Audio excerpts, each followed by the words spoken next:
那么显然，这款所谓的轰20的吹风模型并非真的，它是一个模仿飞翼式的无人机的一个外形。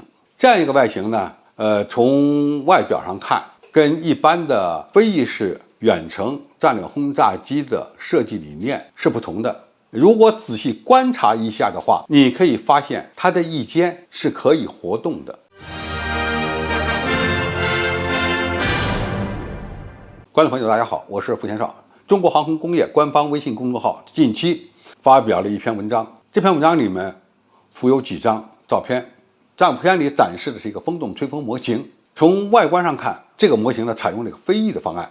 那么很多网友就分析判断说，这很可能就是传说中的轰20远程战略轰炸机的风洞吹风模型。那么具体情况是不是这样的？这张照片是一个吹风模型的侧面照片，很多细节呢看不出来。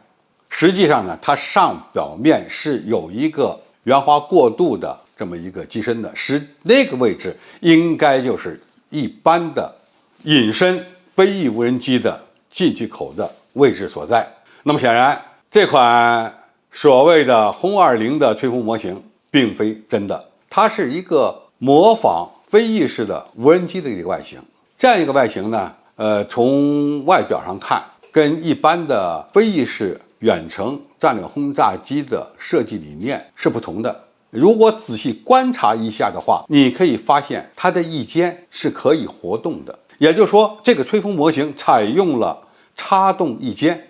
如果左右翼尖的位置比较靠后，它同向旋转，比如说同时向上转、向下转，就可以起到俯仰操纵的作用。那么飞机的迎角的增大减小，可以通过这个装置来提供一定的抬头力矩和低头力矩。那么如果它插动呢，一边向下偏转，一边向上偏转，那么它就会产生左右的一个力矩差，飞机呢就可以滚转。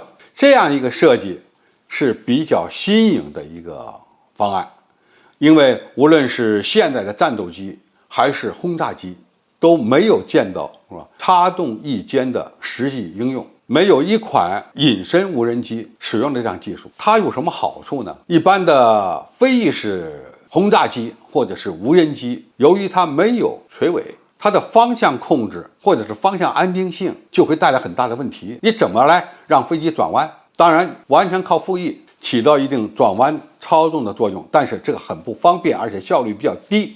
美国的 B2战略轰炸机搞了一对开裂式的副翼。那么什么是开裂式副翼呢？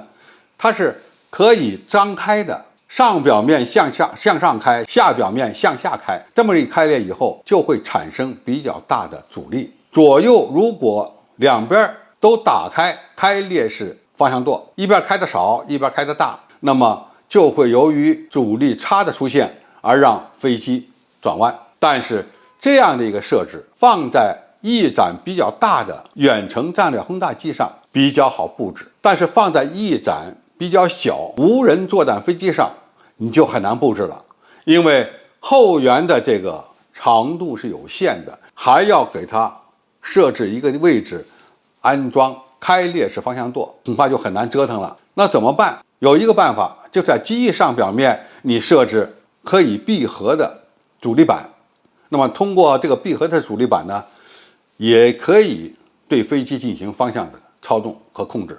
但是这样一个装置呢，对活动翼面的操纵效率会造成不利的影响，因此干脆你把翼尖搞成活动的，让翼尖能够插动，就可以达到相应的横滚操纵的目的了。那么既然把副翼放在了翼尖上，那么副翼原来的位置我就可以搞成开裂式方向舵了。因此这样一个方案实际上解决的不是翼展比较大的远程战略轰炸机的问题，而是为展现臂比较小的察打一体无人机提供一种新的方向控制和滚转控制的方式和手段。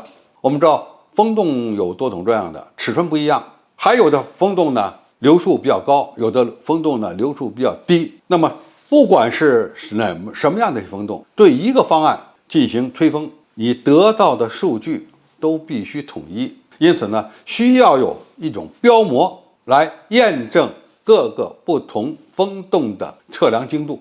所有的风洞，不管你的尺寸大小，都是用不同尺寸的标模来进行相应的对比吹风，从而呢对各个风洞的测量精度呢进行考核和验证。可以这么讲吧，这个所谓的轰20远程战略轰炸机的风洞模型，应该说网友们的分析是不准确的，因为这样的一个型号方案啊，它的照片不可能轻易的流传到网上。